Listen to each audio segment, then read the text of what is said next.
নমস্কার, আমি দীপান্বিতা। কথামালা বর্ণিকা চ্যানেলে আপনাদের সবাইকে স্বাগত জানাই। আশা করি আপনারা সবাই ভালো আছেন। আজ আমি আপনাদের পাঠ করে শোনাব বিভূতিভূষণ বন্দ্যোপাধ্যায়ের লেখা একটি গল্প। আমার গল্প পাঠ যদি আপনাদের ভালো লাগে তাহলে কিন্তু অবশ্যই আমার চ্যানেলটিকে সাবস্ক্রাইব করে আমার পাশে থাকবেন আর কমেন্টে জানাবেন যে গল্প পাঠ আপনাদের কেমন লাগলো। তাহলে চলুন শুরু করি আজকের গল্প। বিভূতিভূষণ বন্দ্যোপাধ্যায়ের লেখা মৌরি ফুল।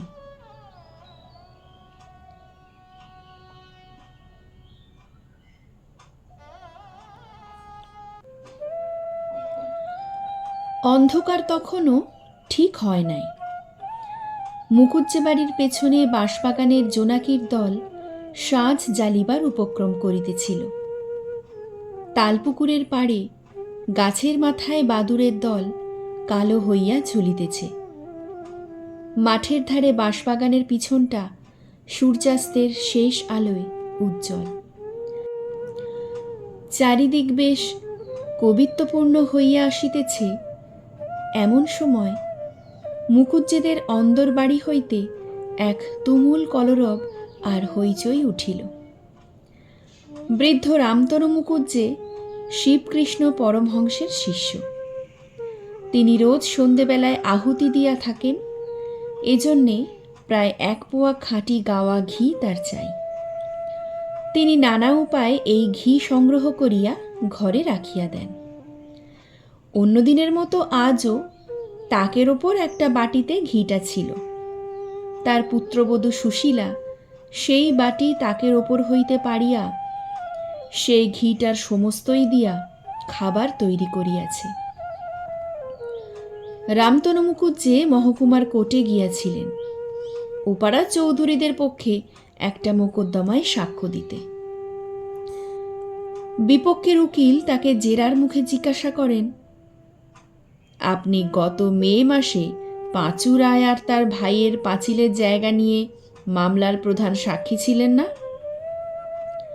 রামতনু মুকুজ্জে বলিয়াছিলেন, হ্যাঁ, তিনি ছিলেন।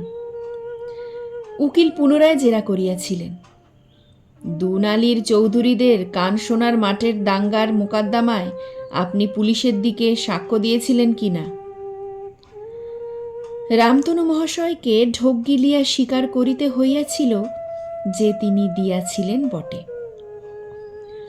বিপক্ষের উকিল আবার প্রশ্ন করেন, আচ্ছা, এর কিছুদিন পরেই বড় তরফের সত্যের মামলায় আপনি বাদী পক্ষের সাক্ষী ছিলেন কিনা?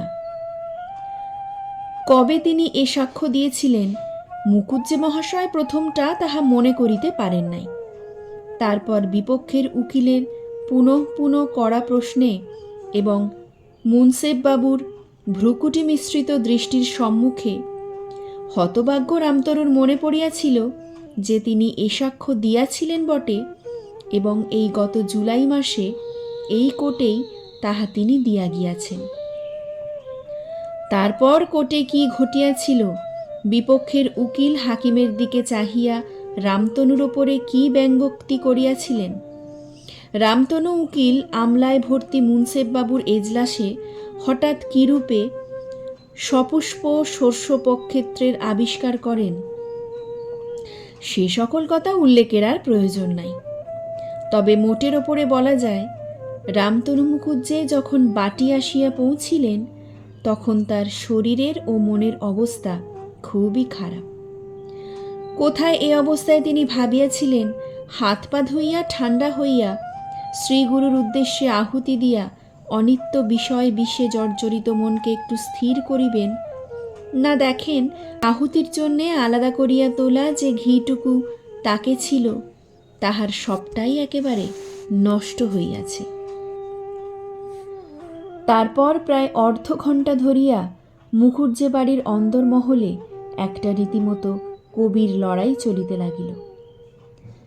মুকুজ্জে মহাশয়ের পুত্রবধূ সুশীলা প্রথমটা একটু অপ্রতিভ হইলেও সামলাইয়া লইয়া এমন সব কথায় শ্বশুরকে জবাব দিতে লাগিল, যাহা একজন 18 বছর বয়স্কা তরুণীর মুখে সাজে না।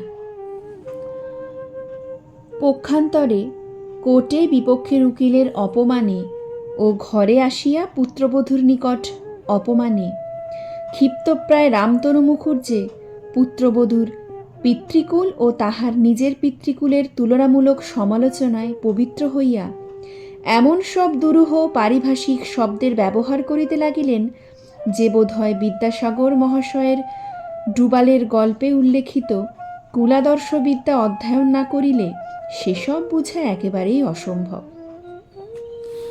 এমন সময় মুকুজ্জে মহাশয়ের ছেলে কিশোরী বাড়ি আসিল। তাহার বয়স 25-26 হইবে। বেশি লেখাপড়া না শেখায় সে চৌধুরীদের জমিদারি কাছারিতে 9 টাকা বেতনে মুহুরিগিরি করিত।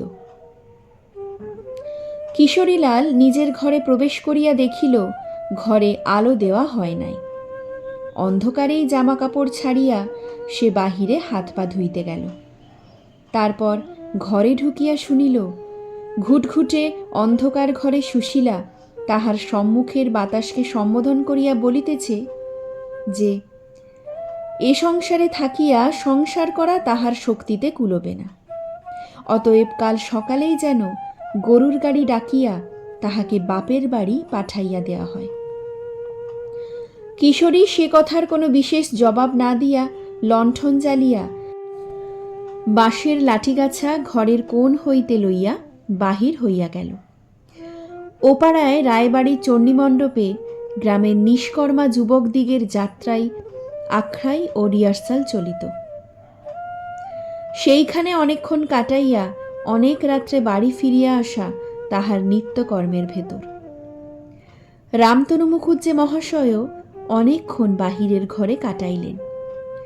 প্রতিবেশী হরিরায় তামাকের খরচ বাঁচাইবার জন্যে সকাল সন্ধে মুকুজ্জে মহাশয়ের চণ্ডীমণ্ডপে আশ্রয় করিতেন। তাহাকে রামতনু জানাইলেন যে তিনি খুব শীঘ্রই কাশী যাইতেছেন, কারণ আর এ বয়সে ইত্যাদি। তাহার এ বানপ্রস্ত্র অবলম্বনের আকাঙ্ক্ষার জন্যে দায়ী একমাত্র তাহার পুত্রবধূ সুশীলা। সুশীলার সকাল নাই সন্ধ্যা নাই একটা কিছু না বাঁধাইয়া থাকিতে পারে না। সে অত্যন্ত আনাড়ি, কোনো কাজই গুছাইয়া করিতে পারে না, অথচ দোষ দেখাইতে যাইলে খেপিয়া যায়। তাহার জন্যে রামতনু মুখুজ্জের বাড়িতে কাকচিল বসিবার উপায় নাই। শ্বশুর শাশুড়িকে সে হঠাৎ আঁটিয়া উঠিতে পারে না বটে, কিন্তু এজন্যে তাহার চেষ্টার ত্রুটি দেখা যায় না। অনেক রাত্রে কিশোরী বাড়ি ফিরিয়া আসিয়া দেখিল তাহার ঘরে খাবার ঢাকা আছে এবং স্ত্রী ঘুমাইতেছে। খাবারের ঢাকা খুলিয়া আহারাদি শেষ করিয়া সে শুইতে গিয়া দেখিল স্ত্রী ঘুম জড়ানো চক্ষে বিছানার ওপরে উঠিয়া বসিয়াছে। স্বামীকে দেখিয়া একটু অপ্রতিভের সুরে বলিল, কখন এলে? তা আমায় একটু ডাকলে না কেন? কিশোরী বলিল, আর ডেকে কি হবে, আমার কি আর হাত পা নেই, নিতে জানি নে। হঠাৎ তাহার স্ত্রী রাগিয়া উঠিল, নিতে জানো তো জানো, কাল থেকে আমার এখানে আর বনবে না। এ যেন হয়েছে শত্রুপুরীর মধ্যে বাস। বাড়ি শুদ্ধ লোক আমার পিছনে এমন করে লেগেছে কেন শুনতে চাই, না হয় বরং। কান্নায় ফুলিয়া সে বালিশের ওপরে মুখ গুঁজিল। কিশোরী দেখিল স্ত্রী রাত দুপুরের সময় গায়ে পড়িয়া ঝগড়া করিয়া একটা বিভ্রাট বাঁধাইয়া তোলে বুঝি। এরকম করিয়া আর সংসার করা চলে না। ভাত ঢাকা ছিল, খুলিয়া লইয়া খাইয়াছে। ইহাতেও যদি স্ত্রী চটিয়া যায় তাহা হইলে আর পারা যায় না। কিছু না, ও একটা ছল। এই সামান্য সূত্র ধরিয়া এক্ষুনি সে একটা রাম রাবণের যুদ্ধ বাঁধাইয়া তুলিবে। কিশোরী বলিল, যা খুশি কালকে করো, এখন একটু ঘুমোতে দাও। ঘুমোচ্ছিলে বলেই আর ডাকিনি, এই তো অপরাধ? তা বেশ, কাল থেকে ওঠাবো, চুলের নড়া ধরে ওঠাবো। সুশীলা কথাও বলিল না, মুখও তুলিল না, বালিশে মুখ গুজিয়া পড়িয়া রহিল। পরদিন সকালে উঠিয়া রামতনু মুখুজ্জে শুনিলেন চৌধুরীরা খবর পাঠাইয়েছে কয়েকটি নতুন সাক্ষীর তামিল দিতে হইবে। যাইবার সময় তিনি বলিলেন, ও বৌমা, একটু সকাল সকাল ভাত দিও, কোর্টে যেতে হবে। বেলা 9টার সময় ফিরিয়া আসিয়া দেখিলেন সুশীলা স্নান করিয়া আসিয়া রৌদ্রে কাপড় মেলিয়া দিতেছে। গৃহিণী মোক্ষদা সুন্দরী রান্নাঘরে বসিয়া রাঁধিতেছেন। স্বামীকে দেখিয়াই মোক্ষদা চৌকিদার হাঁকার সুরে বলিতে লাগিলেন, হয় আমি একদিকে বেরিয়ে যাই, না হয় বাপু এর বিহিত করো। সেই সকাল থেকে গুড়পাক দিয়ে দিয়ে বেড়াচ্ছে। বলছি, ও বৌমা, দুটো ভাত চড়িয়ে দাও। ও গো, যায় দুটো কিছু রাঁধো, হাতে পায়ে কেবল ধরতে বাকি রেখেছি। কার কথা কে শোনে? এই বেলা দুপুরের সময় রানী এখন এলেন নে। সুশীলা রক হইতেই সমান গলায় উত্তর দিল, মাইনে করা দাসী তো নই, আমি যখন পারবো রান্না চড়াবো। সকাল থেকে বসে আছি নাকি? এত খাটুনি সেরে আবার 8টার মধ্যে ভাত দেব। মানুষের তো আর শরীর নয়, যার না চলবে সে নিজে গিয়ে রেঁধে নিক। এ কথার উত্তরে মোক্ষদা খুন্তি হাতে রান্নাঘরের দাওয়ায় আসিয়া নটরাজ শিবের তাণ্ডব নর্তনের একটা আধুনিক সংস্করণ শুরু করিতে যাইতেছিলেন। একটা ঘটনায় তাহা বন্ধ হইয়া গেল। একটা 10-12 বছরের ছেলে, রংটা বড়ই কালো, ম্যালেরিয়ায় শরীর জীর্ণ শীর্ণ, পরনে অতি ময়লা এক গামছা।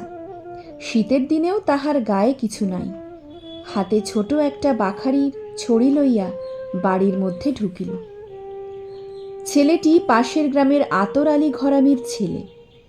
গত বৎসর তার বাপ মারা গিয়াছে। দুটি ছোট ছোট বোন আর মা ছাড়া আর তার কেহ নাই। অবস্থা খুব খারাপ, সব দিন খাওয়া জোটে না।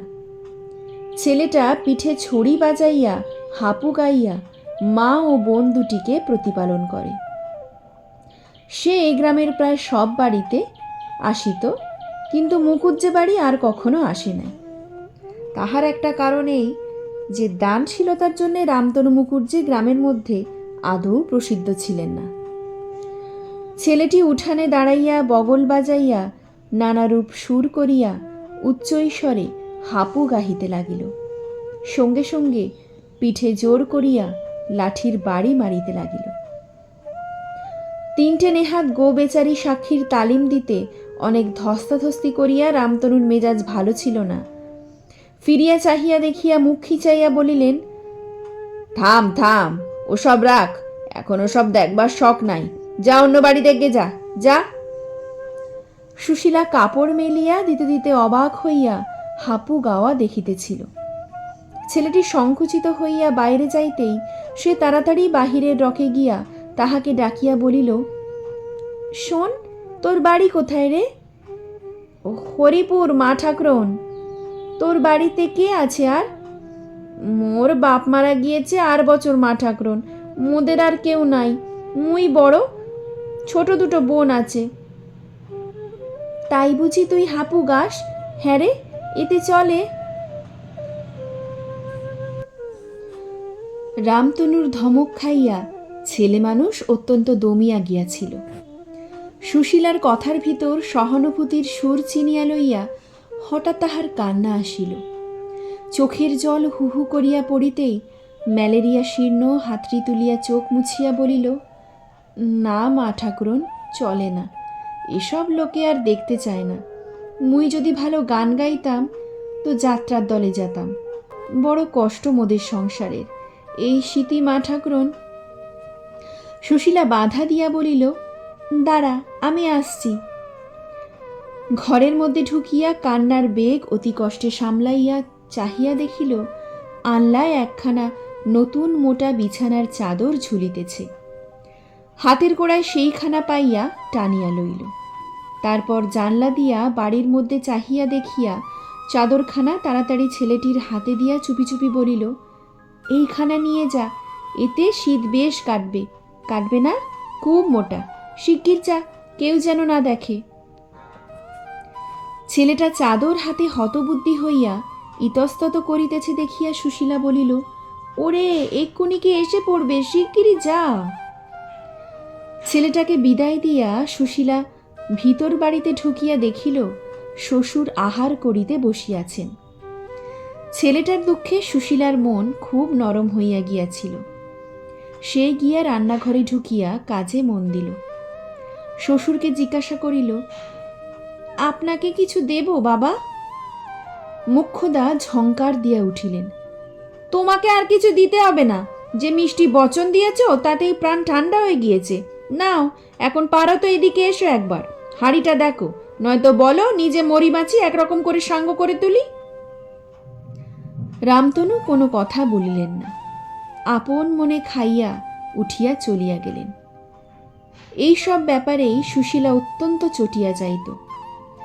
রামতনু পুত্রবধূর নিকট কোনো জিনিস চাইয়া খাইলে তাহার রাগ গলিয়া জল হইয়া যাইত, কিন্তু লোকে তাহাকে জব্দ করিতেছে বা অপমান করিবার ফন্দি খুঁজিতেছে ভাবিলে তাহার আর কাণ্ডজ্ঞান থাকিত না। সেও কোমর বাঁধিয়া রণে আগুয়ান হইত, সেই বা ছাড়িবে কেন? মাস দুই পরে, ফাল্গুন মাসের মাঝামাঝি, কিন্তু বেশ গরম পড়িয়াছে। কিশোরী অনেক রাত্রে বাড়ি ফিরিয়াছে। বাড়িতে যে যাহার ঘরে ঘুমাইতেছে। সে নিজের ঘরে ঢুকিয়া দেখিল সুশীলা ঘরের মেঝে বসিয়া একখানা চিঠি লিখিতেছে। কিশোরী সুশীলাকে জিজ্ঞাসা করিল, কাকে চিঠি লেখা হচ্ছে? সুশীলা চিঠির কাগজখানা তাড়াতাড়ি আঁচল দিয়া চাপিয়া স্বামীর দিকে ফিরিয়া একটু দুষ্টুমির হাসি হাসিল। বলিল, বলবো কেন? থাক, না বলেও ভাত দাও, রাত কম হয়নি, আবার সকাল থেকেই খাটুনি আরম্ভ হবে। সুশীলা ভাবিয়াছিল স্বামী আসিয়া সে কি লিখিতেছে দেখিবার জন্যে পীড়াপিড়ি আরম্ভ করিবে। প্রকৃতপক্ষে সে চিঠি কাহাকেও লিখিতেছে না। স্বামীকে কথা বলাইবার এ তার একটা পুরনো কৌশল মাত্র। অনেক দিন সে স্বামীর মুখে দুটো ভালো কথা শুনে নাই। তাহার নারী হৃদয় ইহারই জন্যে তৃষিত ছিল এবং ইহারই জন্যে সে ঘুমে ঢুলিতেও এই সামান্য ফাঁদটি পাতিয়া বসিয়াছিল। কিন্তু কিশোরী ফাঁদে পা দেওয়া দূরে থাকুক, সেদিকে ঘেঁষিলেও না দেখিয়া সুশীলা বড় নিরুৎসাহ হইয়া পড়িল। কাগজ কলম তুলিয়া রাখিয়া সে স্বামীর ভাত বাড়িয়া দিল। এক প্রকার চুপচাপ অবস্থায় আহারাদি শেষ করিয়া কিশোরী গিয়া শয্যা আশ্রয় করিবার পর সে নিজে আহারাদি করিয়া শুইতে গিয়া দেখিল কিশোরী ঘুমায় নাই, গরমে এপাশ ওপাশ করিতেছে। আশায় বুক বাঁধিয়া সে তাহার দ্বিতীয় ফাঁদটি পাতিল। একটা গল্প বলো না, অনেকদিন তো বলনি, বলবে লক্ষ্মীটি? বিবাহের পর প্রথম কিশোরী তাহার স্ত্রীর নিকট বটতলার আরব্য উপন্যাস হইতে নানা গল্প বলিত। রাত্রির পর রাত্রি তখন এসব গল্প শুনিয়া সুশীলা মুগ্ধ হইয়া যাইত। জনহীন দেশের মধ্যে যেখানে শুধু জিন পরীদের জগৎ, খেজুর বনের মধ্যে ঠান্ডা জলের ফোয়ারা হইতে মণিমুক্ত উৎক্ষিপ্ত হইতেছে, পথহীন দুরন্ত মরুপ্রান্তেরে মৃত্যু যেখানে শিকার সন্ধানে ওথ পাতিয়া বসিয়া আছে, সমুদ্রের ঝড় তরুণ শাহজাদাগণের দৈত্যসংকুল অরণ্যের মাঝখান দিয়া নির্ভীক শিকার যাত্রা, এসব শুনিতে তাহার গা শিহরিয়া উঠিত। ঘুম ভাঙিলে ঘরের মধ্যে অর্ধরাত্রির অন্ধকার বিকটাকার জীবদেহের ভিড়ে ভরিয়া গিয়েছে মনে করিয়া ভয়ে সে স্বামীকে জড়াইয়া ধরিত। প্রাচীন যুগের তরুণ শাহজাদাদের কল্পনা করিতে গিয়া অজ্ঞাতসারে সে নিজের স্বামীকে যাত্রার দলের রাজার পোশাক পরাইয়া দূর দেশে বিপদের মুখে পাঠাইত। শাহজাদিদের দুঃখে তাহার নিজের স্বামীর ওপর সহানুভূতিতেই তাহার চোখে জল আসিত। এই রকম গল্প শুনিতে শুনিতে অদৃশ্য নায়ক নায়িকাদের গুণ দৃশ্যমান গল্পাকারের ওপরে প্রয়োগ করিয়া সে স্বামীকে প্রথম ভালোবাসে। সে আজ 5-6 বছরের কথা, কিন্তু সুশীলার এখনো সে ঘোর কাটেনি। কিশোরী স্ত্রীর কথা উড়াইয়া দিল। হ্যাঁ, এখন গল্প বলবো। সমস্ত দিন খেটে খুটে এলাম, এখন রাত দুপুরে বকবক করি আর কি। তোমাদের কি, বাড়ি বসে সব পোষায়। অন্য মেয়ে হইলে চুপ করিয়া যাইত। সুশীলার মেজাজ ছিল একগুঁয়ে। সে আবার বলিল, তা হোক, একটা বলো, রাত তো এখন বেশি নয়। না, বেশি নয়। তোমার তো রাত কম বেশির জ্ঞান কত। নাও, চুপচাপ শুয়ে পড়ো এখন। সুশীলা এবার জিদ ধরিল, বলো না একটা, ছোট দেখেই না হয় বলো, এত করে বলছি, একটা কথা রাখতে পারো না? কিশোরী বিরক্ত হইয়া বলিল, আহ, এ তো বড় জ্বালা হলো। রাতেও একটু ঘুমোবার জো নেই। সমস্ত দিন তো গলাবাজিতে বাড়ি সরগরম রাখিবে, রাত্রিটাও একটু শান্তি নেই। এইটাই ছিল সুশীলার ব্যথার স্থান। স্বামীর মুখে একথা শুনিয়া সে খেপিয়া গেল। বেশ করি গলাবাজি করি, তাতে অসুবিধা হয় আমাকে পাঠিয়ে দাও এখান থেকে। রাত দুপুর করলে কে? নিজে আসবেন রাত দুপুরের সময় আড্ডা দিয়ে। কে এত রাত পর্যন্ত ভাত নিয়ে বসে থাকে? নিজেরই দেহ, পরের তো আর দেহ না। কেটে কুটে এসে একেবারে রাজা করেছেন আর কি। নিজের খাটুনিটাই কেবল। কিশোরী ঘুমাইবার চেষ্টা পাইতেছিল। স্ত্রীর উত্তরোত্তর চড়া সুরে তাহার ধৈর্যচ্যুতি ঘটিল। উঠিয়া বসিয়া প্রথমেই সে স্ত্রীর পিঠে সজোরে ঘা কতক পাখার বাঁট বসাইল। তাহার পর তাহার চুলের মুঠি ধরিয়া বিছানার ওপর হইতে নামাইয়া ধাক্কা মারিয়া ঘরের বাহির করিয়া দিল। বলিল, বেরো, ঘর থেকে বেরো, আপদ দূর হ। রাত দুপুরেও একটু শান্তি নেই। যা, বেরো, যেখানে খুশি যা। ঘরের আলোর কাছে আসিয়া কিশোরী দেখিল, স্ত্রী দুই হাতের নখ দিয়া আঁচড়াইয়া তাহার হাতের আঙুলগুলিতে রক্তপাত করিয়া দিয়াছে। ইরানি শাহজাদাগণের নজির না থাকিলেও কিশোরী মধ্যে মধ্যে দুরন্ত স্ত্রীর প্রতি এরূপ ঔষধি প্রয়োগ করিত।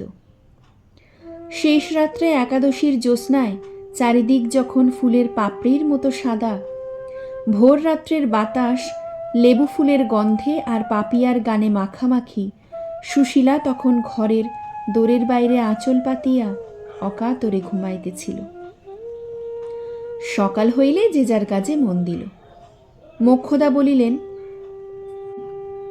বৌমা, আজ চৌধুরীরা শিবতলায় পুজো দিতে যাবে, আমাদের যেতে বলেছে, সকাল সকাল সেরে নাও।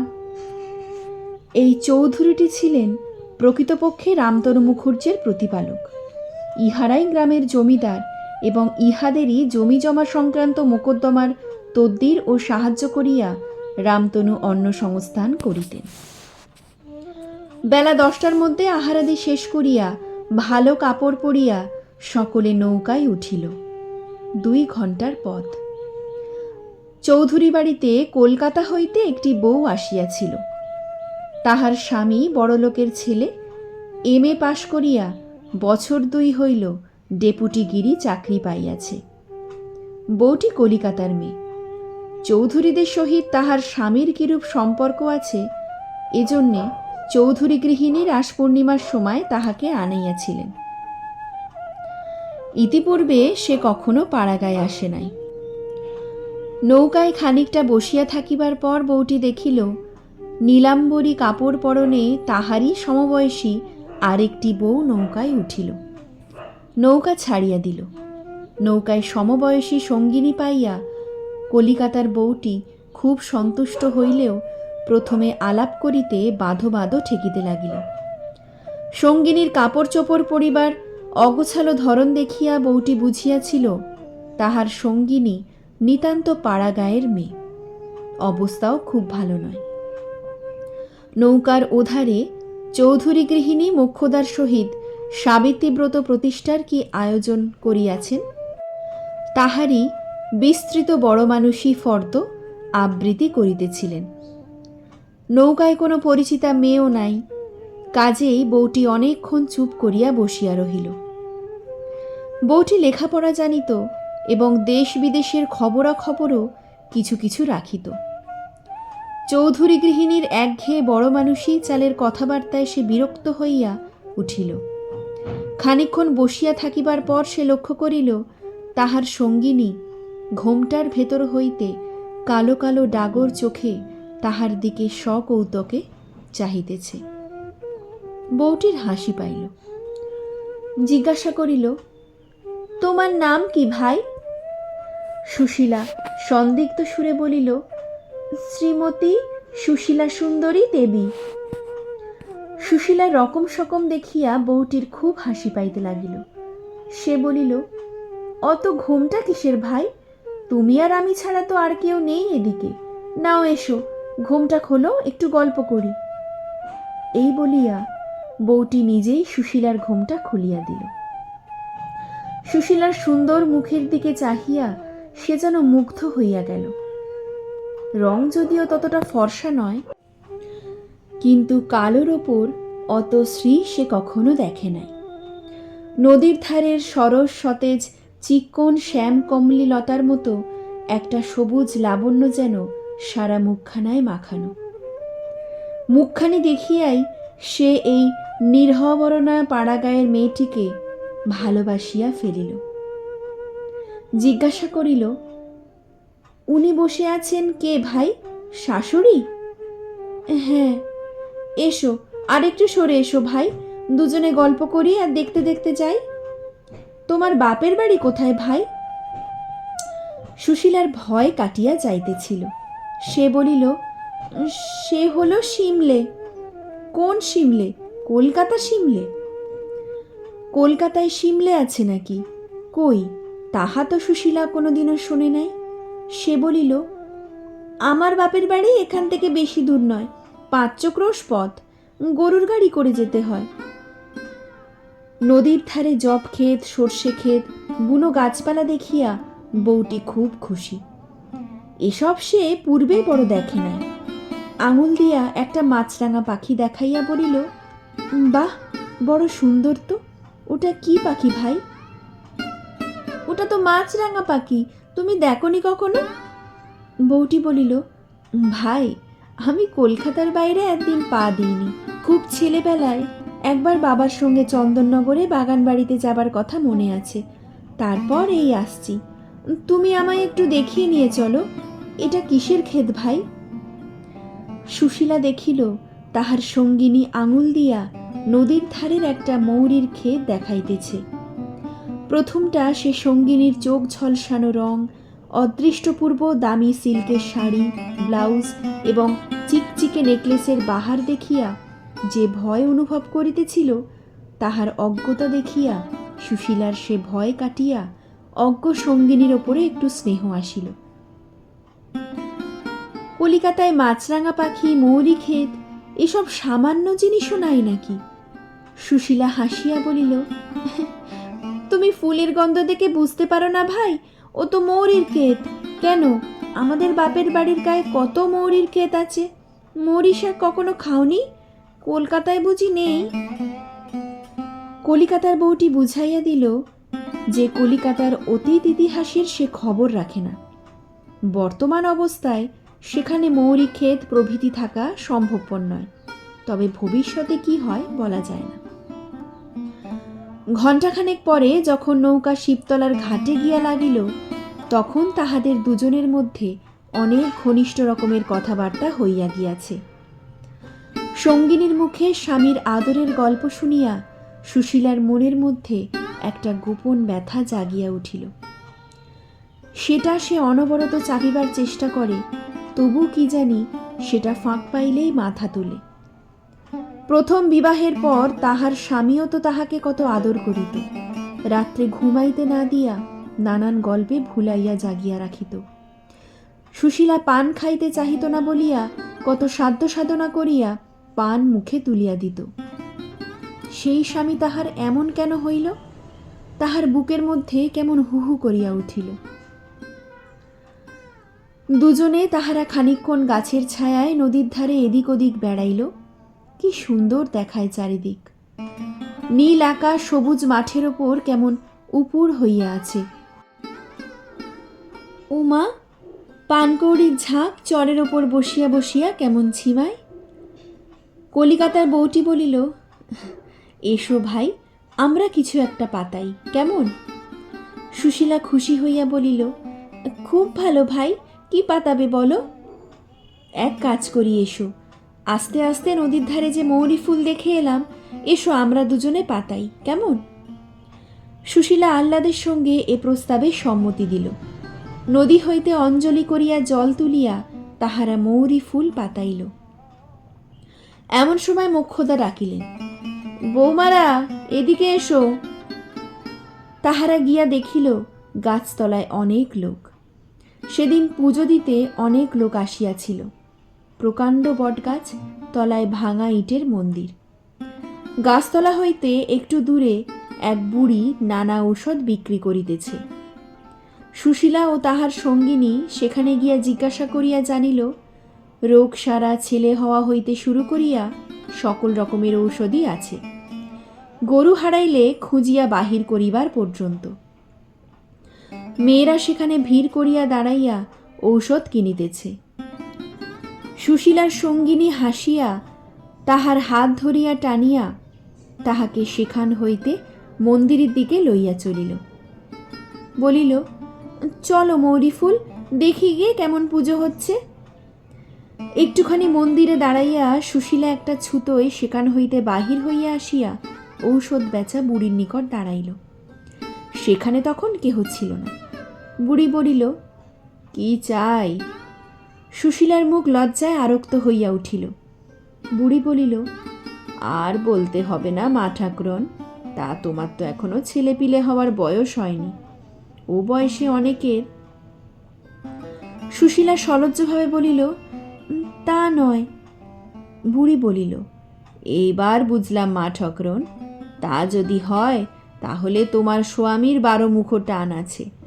একটা ওষুধ দিই, নিয়ে যাও, 1 মাসের মধ্যে সব ঠিক হয়ে যাবে, সব ঠিক হয়ে যাবে। ওরকম কত হয় মা ঠাকুরন? বুড়ি একটা শিকড় তুলিয়া বলিল, এই নাও, বেটে খাইয়ে দিও, যেন কেউ টের না পায়। টের পেলে আর ফল হবে না, 8 আনা লাগবে। স্বামীর 12 মুখো টান আছে, এ কথা শুনিয়া সুশীলা খুব দমিয়া গেল। তাহার আঁচলে একটা আধুলি বাঁধা ছিল। আজকের দিনে জিনিসটা আশটা কিনিবার জন্য সে ইহা বাড়ি হইতে শাশুড়িকে লুকাইয়া আনিয়াছিল। বাড়ি বার হওয়া তো আর বড় ঘটে না, কাজেই এটা তাহার পক্ষে একটা উৎসবের দিন। আধুলিটি শাশুড়িকে লুকিয়ে আনিবার কারণ মোক্ষদা ঠাকুরন জানিতে পারিলে ইহা এতক্ষণ তাহার আঁচলে থাকিত না। সুশীলা আঁচল হইতে আধুলিটি খুলিয়া বুড়িকে দিল এবং খাওয়াইবার প্রণালী জানিয়া লইয়া শিকড়টি কাপড়ের মধ্যে গোপনে বাঁধিয়া লইল। পুজো দেওয়া সাঙ্গ হইয়া গেল। সকলে আবার আসিয়া নৌকায় উঠিল। গ্রামের ঘাটের কাছাকাছি আসিলে সুশীলা বলিল, ভাই, তুমি এখন দিন কত আছো তো? না ভাই, আমি কাল কি পরশু চলে যাব, তাহলেও তোমায় ভুলব না মৌরি ফুল, তোমার মুখখানি আমার মনে থাকবে ভাই। চিঠিপত্র দেবে তো? এবার পাড়াগাঁয়ে এসে তোমায় কুড়িয়ে পেলাম, তোমায় কখনো ভুলব না। সুশীলার চোখে জল আসলো। এত মিষ্টি কথা তাহাকে কে বলে? সে কেবল শুনিয়া আসিতেছে, সে দুষ্টু, এক গুঁয়ে ঝগড়াটে।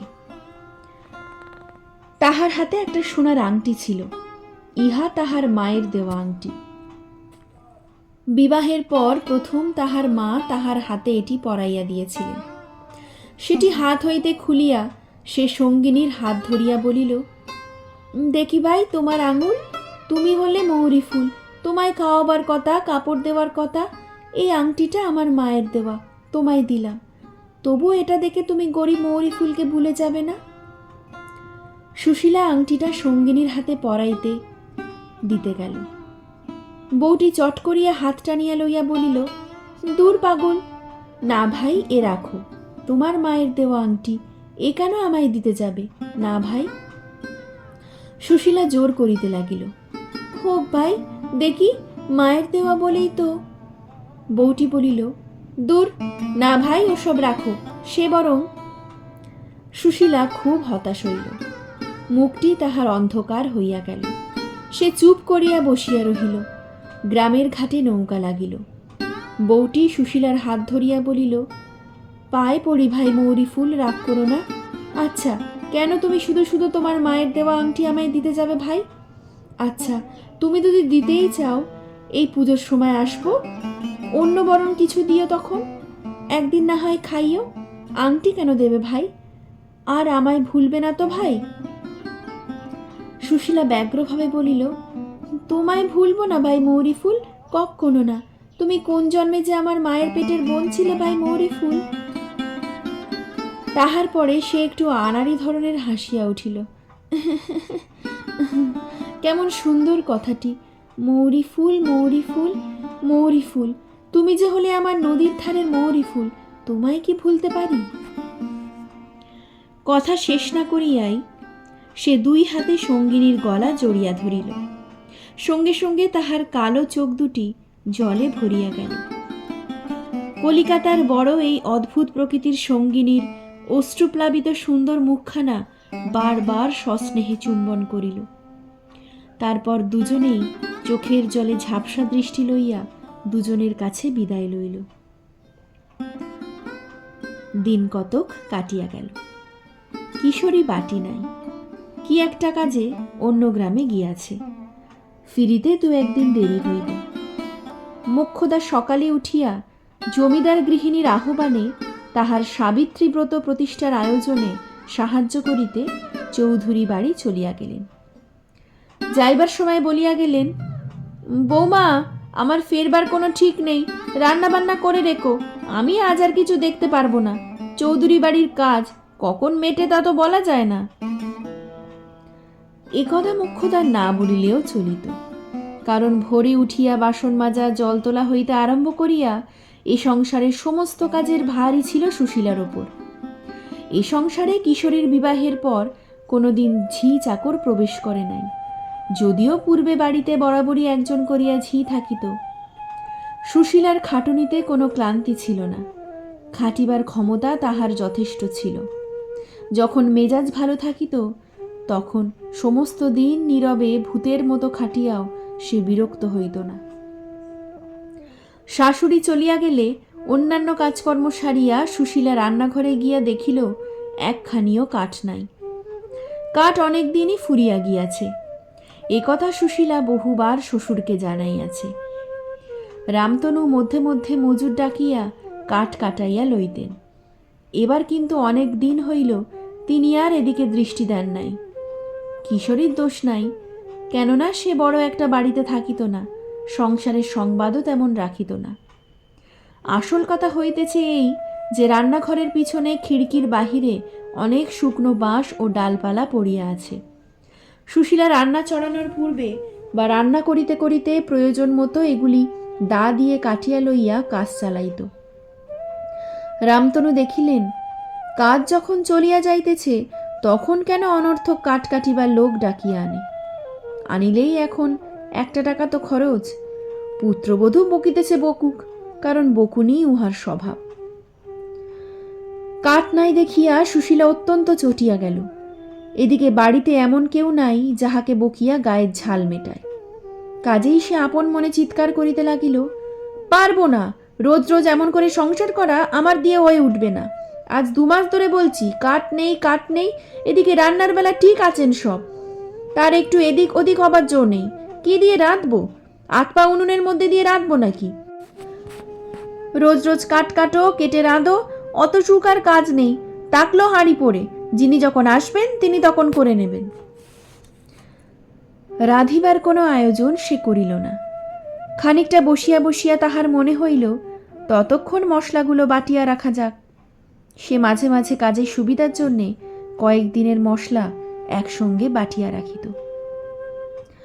বেলা প্রায় 10টার সময় একটি অল্প বয়সী ফুটফুটে বউ, পরনে একখানা পুরনো চেলির কাপড়, হাতে থাকিবার মধ্যে 2 গাছি শাখা, একটি বাটি হাতে রান্নাঘরের দোরের কাছে ভয় ভয় উঁকি মারিয়া বলিল, দিদি আছো নাকি? সুশীলা মশলা বাটিতে বাটিতে মুখ তুলিয়া চাহিয়া বলিল, আয় আয় ছোট বউ, আয় না ঘরের মধ্যে, টাকরন নেই। বউটি ঘরে ঢুকিয়া বলিল, এ কি দিদি, এত বেলা হলো এখনো রান্না চড়াওনি যে? সুশীলা মুখ ঘুরাইয়া বলিল, রান্না চড়াবো? হাঁড়ি কুড়ি ভেঙে ফেলিনি এই কত। বউটির চোখে ভয়ের চিহ্ন পরিস্ফুট হইল। সে বলিল, না দিদি, ওসব কিছু করো না, ভাত চড়িয়ে দাও লক্ষ্মীটি, নইলে জানো তো কিরকম লোক সব। দেব, দেখবে সব আজ কিরকম মজা, রোজ রোজ কাট কাটবো আর ভাত রাঁধবো। কাঠ নেই বুঝি? আচ্ছা দা কানা দাও দিদি, আমি দিচ্ছি কেটে। তোর কি দায়, তুই দিতে যাবি? বস ঠান্ডা হয়ে, যাদের গরজ আছে তারা নিজেরা বুঝুক গিয়ে। তোমার পায়ে পড়ি দিদি, দাও রান্নাটা চড়িয়ে, জানো তো ওরা। তুই বস দেখি এখানে চুপ করে, দেখিস এখন মজা। আজ 2 মাস ধরে রোজ বলছি কাঠ নেই, কানে কথা যায় না কারুর, আজ মজাটি দেখাবো। সুশীলার একগুয়েমিতে বউটি কিছু ভীত হইল, কারণ মজা কোন পক্ষ দেখিবে এ সম্বন্ধে তাহার একটু সন্দেহ ছিল। কিন্তু সাহস করিয়া আর কিছু বলিতে না পারিয়া সে চুপ করিয়া রহিল। এই বউটি রামতনু মুখুজ্জের জারতুতো ভাই রামলোচন মুখুজ্জের পুত্রবধূ।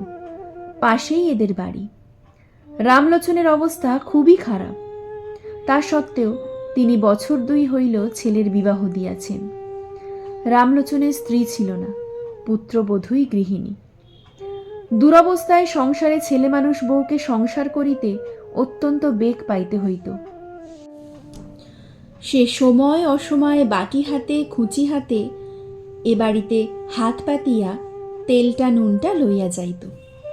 চাউল না থাকিলে আঁচলে করিয়া চাউল লইয়া যাইত, ধার বলিয়াই লইয়া যাইত। কখনো শোধ করিতে পারিত, কখনো পারিত না। মোক্ষদা ঠাকুরনকে বউটি বড় ভয় করে।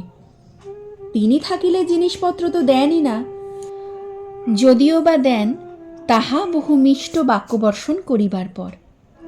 তবু বউটির আসিতে হয়, কি করিবে, অভাব। সুশীলা তাহাকে মোক্ষদা ঠাকুরনের হাত হইতে বাঁচাইয়া গোপনে এটা ওটা যখন যাহা দরকার সাধ্যমতো সাহায্য করিত। সামান্য এক বাটি তেল লইয়া গেলেও হুঁশিয়ার মোক্ষদা ঠাকুরন তাহা কখনোই ভুলিতেন না। গলা টিপিয়া কড়াক্রান্তিতে তাহা আদায় করিয়া ছাড়িতেন। সুশীলা ছিল অগোছালো ও অন্যমনস্ক ধরনের মানুষ। সে ধার দিয়া অত শত মনেও রাখিত না, বা সামান্য তেল নুন ধার দিয়া আদায় করিবার কোনো চেষ্টাও করিত না। শোধ দিতে আসিলে অনেক সময় বলিত, ওই তুই আবার দিতে এলি কেন ভাই ছোট বউ, ওর আবার নেব কি, যা তুইও নিয়ে যা ভাই।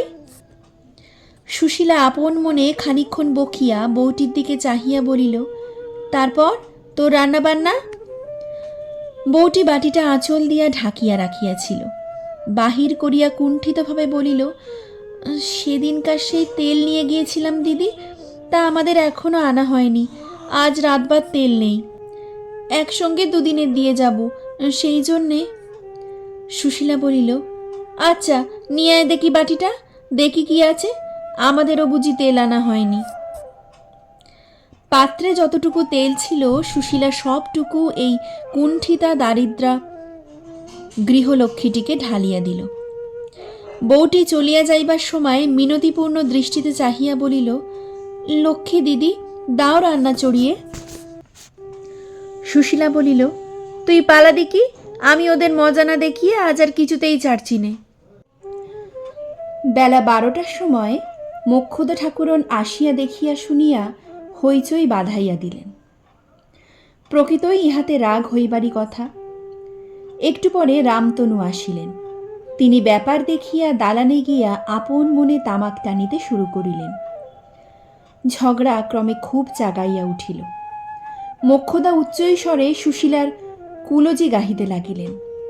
সুশীলাও যে খুব শান্তশিষ্ট, এই অপবাদ তাহাকে শত্রুতেও দিতে পারিত না। কাজেই ব্যাপার যখন খুব বাঁধিয়া উঠিয়াছে, এমন সময় কোথা হইতে কিশোরী আসিয়া হাজির হইল।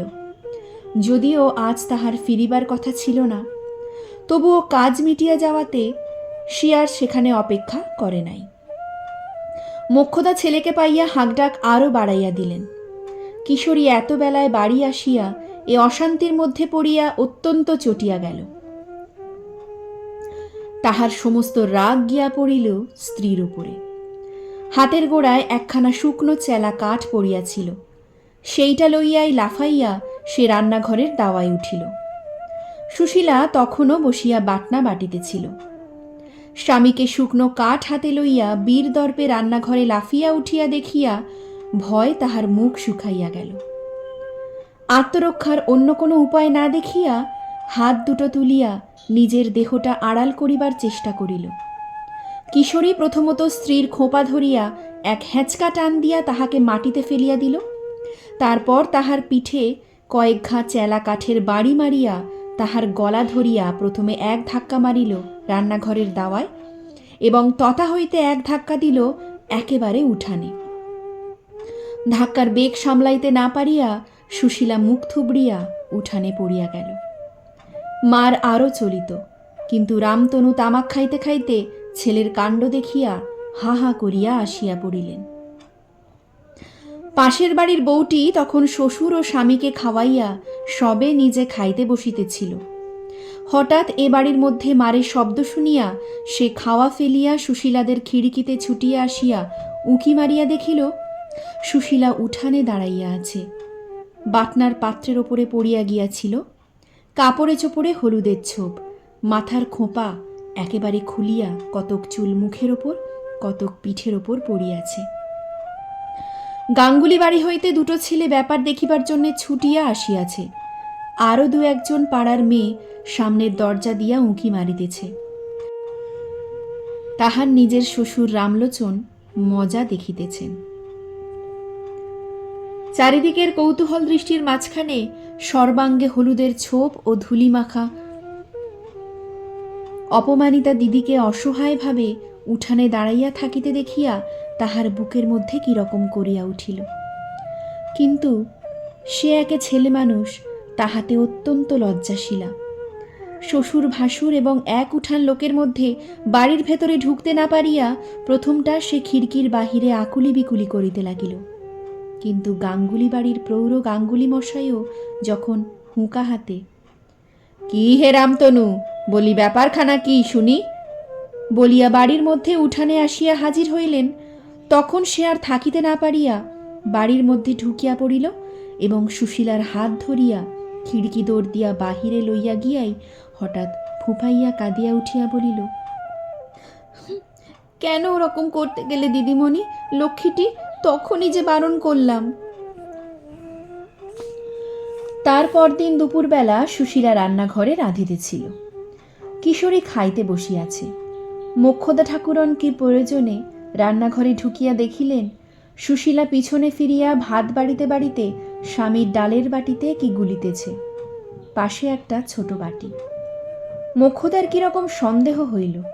তিনি জিজ্ঞাসা করিলেন, "বৌমা, তোমার বাটিতে কি কি মেশাচ্ছ ডালের বাটিতে?" সুশীলা পিছন ফিরিয়াই শাশুড়িকে দেখিয়া যেন কেমন হইয়া গেল। তাহার চোখ মুখের ভাব দেখিয়া মোক্ষদার সন্দেহ আরো বাড়িল। তিনি বাটিটা হাতে তুলিয়া লইয়া দেখিলেন তাহাতে সবুজ মতো কি একটা বাটা। তিনি কড়া সুরে জিজ্ঞাসা করিলেন, "কি বেটেছ এতে?" তিনি দেখিলেন পুত্রবধূ উত্তর দিতে পারিতেছে না। তাহার মুখ লাল হইয়া উঠিয়াছে। ইহার পর একটা ভয়ানক কাণ্ড ঘটিল। মোক্ষদা ঠাকুরন বাটি হাতে, "ওমা, কি সর্বনাশ! আর একটু হলেই হয়েছিল গো!" বলিয়া উঠানে আসিয়া চিৎকার করিয়া হাট বাঁধাইলেন। কিশোরী দালান হইতে উঠিয়া আসিল, রামতনু আসিলেন, গাঙ্গুলি বাড়ির মেয়ে পুরুষ আসিল, আরও অনেকে আসিল। মোক্ষদা সকলের সামনে সেই বাটিটা দেখাইয়া বলিতে লাগিলেন, "দেখো, তোমরা সকলে দেখো। তোমরা ভাবো শাশুড়ি মাগি বড় দুষ্টু, নিজের চোখে দেখে নাও ব্যাপার। কি সর্বনাশ হয়ে যেত এক্ষুনি যদি আমি না দেখতাম। দোহাই বাবা তারকনাথ, কি ঠেক নাই আজ ঠেকিয়েছ।" এক উঠান লোক সকলেই শুনিল রামতনুর দুরন্ত পুত্রবধূ স্বামীর ভাতে বিষ নাকি মিশাইয়া খাওয়াইতে গিয়া ধরা পড়িয়াছে। কেউ অবাক হইয়া গেল, কেউ মুচকি হাসিয়া বলিল, "ওসব আমরা অনেক কাল জানি। আমরা হৃদ দেখলেই মানুষ চিনি, তবে পাড়ার মধ্যে বলে এতদিন।" কে একজন বলিল, "জিনিসটা কি তা দেখা হয়েছে?" মোক্ষদা ঠাকুরনের গাল বাদ্যের রবে সে কথা চাপা পড়িয়া গেল। গাঙ্গুলি মহাশয় রামতনুকে বলিলেন, "গুরু রক্ষা করেছেন, এখন যত শিগগিরই বিদায় করতে পারো তার চেষ্টা করো। শাস্ত্রে বলে দুষ্টা ভার্যে, আর একদিনও এখানে রেখো না। সমস্ত দিন পরামর্শ চলিল। সন্ধ্যার সময় ঠিক হইল কাল সকালেই গাড়ি ডাকিয়া আপদ বিদায় করা হইবে। আর একদিনও এখানে না, কি জানি কখন যে বিপদ ঘটাইবে। বিশেষত পাড়ার মধ্যে ওরকম দজ্জাল বউ থাকিলে পাড়ার অন্য বউঝিও দেখা দেখি ওই রকমই হইয়া উঠিবে। সেদিন রাত্রে সুশীলাকে অন্য এক ঘরে শুইতে দেওয়া হইল। ইহা মোক্ষদা ঠাকুরনের বন্দোবস্ত। কাল সকালেই যখন যেখানকার আপদ সেখানে বিদায় করিয়া দেয়া হইবে, তখন আর তাহার সঙ্গে সম্পর্ক কিসে? রাত্রে শুইয়া শুইয়া কত রাত পর্যন্ত তাহার ঘুম আসিল না। ঘরের জানালা সব খোলা, বাহিরের জ্যোৎস্না ঘরে আসিয়া পড়িয়াছিল। তাহার মনে কাল ও আজ এই 2 দিন অত্যন্ত কষ্ট হইয়াছে। সে স্বভাবত নির্বোধ। লাঞ্ছনা ভোগের অপমান সে ইহার পূর্বে কখনো তেমন করিয়া অনুভব করে নাই, যদিও মারধর ইহার পূর্বে বহুবার খাইয়াছে। তাহার একটা কারণ এই যে আজও কালকের দিনের মতো শ্বশুর শাশুড়ি ও এক উঠান লোকের সামনে এভাবে অপমানিতাও সে কোনো দিন হয় নাই। তাই আজ সমস্ত দিন ধরিয়া তাহার চোখের জল বাঁধ মানিতেছে না। কাল মার খাইয়া পিঠ কাটিয়া গিয়াছে এবং হাত দিয়া ঠেকাইতে গিয়া হাতের কাঁচের চুড়ি ভাঙিয়া হাতও ক্ষতবিক্ষত হইয়াছে। তাহার সেই স্বামী, যে স্বামী 5-6 বছর পূর্বে এমন সব রাতে তাহাকে সমস্ত রাত ঘুমাইতে দিত না, সে পান খাইতে চাহিত না বলিয়া কত ভুলাইয়া পান মুখে গুজিয়া দিত, সেই স্বামী এরূপ করিল। পান খাওয়ানোর কথাটি সুশীলার বারবার মনে আসিতে লাগিল। রাত্রের জ্যোৎস্না ক্রমে আরও ফুটিল। তখন চৈত্র মাসের মাঝামাঝি। দিনে তখন নতুন কচি পাতা ওঠা গাছের মাথার ওপর উদাস অলস বসন্ত মধ্যাহ্ন ধোঁয়া ধোঁয়া রৌদ্রের উত্তরীয় উড়াইয়া বেড়ায়। দীর্ঘ দীর্ঘ দিনগুলি প্রস্ফুট প্রসূন সুরভির মধ্যে দিয়া চলিয়া চলিয়া নদীর ধারে শিমুলতলার সন্ধ্যার ছায়ার কোলে গিয়া ঢুলিয়া পড়ে। পাড়াগাঁয়ের আমবনে বাঁশবনে জ্যোৎস্নাঝরা বাতাসে সারা রাত কত কি পাখির আনন্দ কাকলি। বসন্ত লক্ষ্মীর প্রথম প্রহরের আরতির শেষে বনের গাছপালা তখন আবার নতুন করিয়া টাটকা ফুলের ডালি সাজাইতেছে।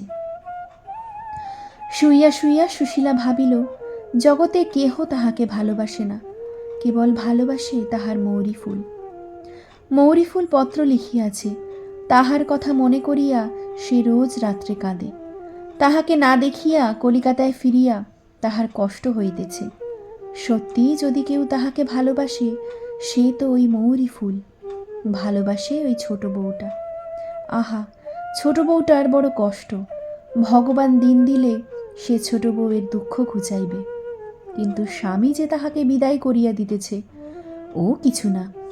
অভাবে পড়িয়া উহার মাথা খারাপ হইয়া যাইতেছে, নইলে সেও কি এমন ছিল? মৌরি ফুলের বর তো কত জায়গায় বেড়ায়। মৌরি ফুলকে একখানা পত্র লিখিয়া দেখিলে হয়, যদি উহার কোনো চাকুরি করিয়া দিতে পারে। চাকরি হইলে সে আর তার স্বামী একটা আলাদা বাসায় থাকিবে, আর কেহই সেখানে থাকিবে না।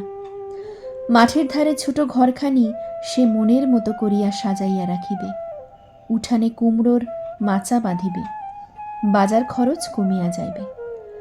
লোকে বলে সে গোছালো নয়, একবার বাসায় যাইলেই সে দেখাইয়া দিবে যে সে গোছালো কিনা। আচ্ছা, ওই বাড়িটায় যদি আগুন লাগে? না, আগুন দেবে কে? ছোট বউ? দিলে তাহার ওই শাশুড়ি ঠাকুরনি দেবে, যেরকম লোক। জানালার বাহিরে জ্যোৎস্নায় ওগুলো কি ভাসিতেছে?